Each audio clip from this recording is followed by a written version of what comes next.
The stage is set for the high-profile national trial. Milwaukee County Judge Hannah Dugan in court today, accused of helping an undocumented immigrant evade federal ICE agents. 12 News' political reporter Matt Smith today inside the courtroom.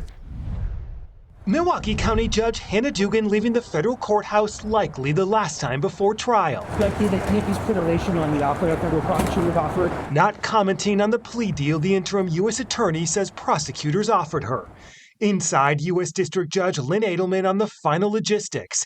Dugan next to her powerhouse legal team in federal court where cameras are not allowed. How do you feel about overall the case? We feel great about it. Prosecutors revealing today they plan to call some 24 witnesses, a majority of those federal agents and people who were inside the Milwaukee County Courthouse and Judge Dugan's courtroom the morning of the incident in April.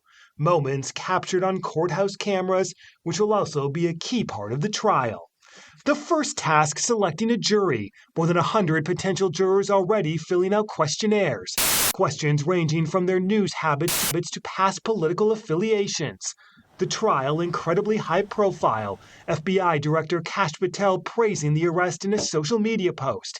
Evidence the judge ruled this week the defense cannot introduce. Do you believe she's guilty of the charges?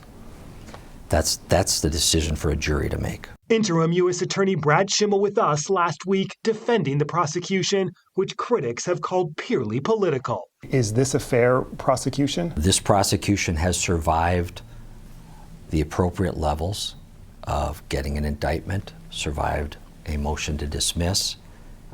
It has so far survived those things.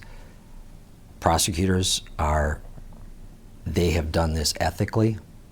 They have followed the law.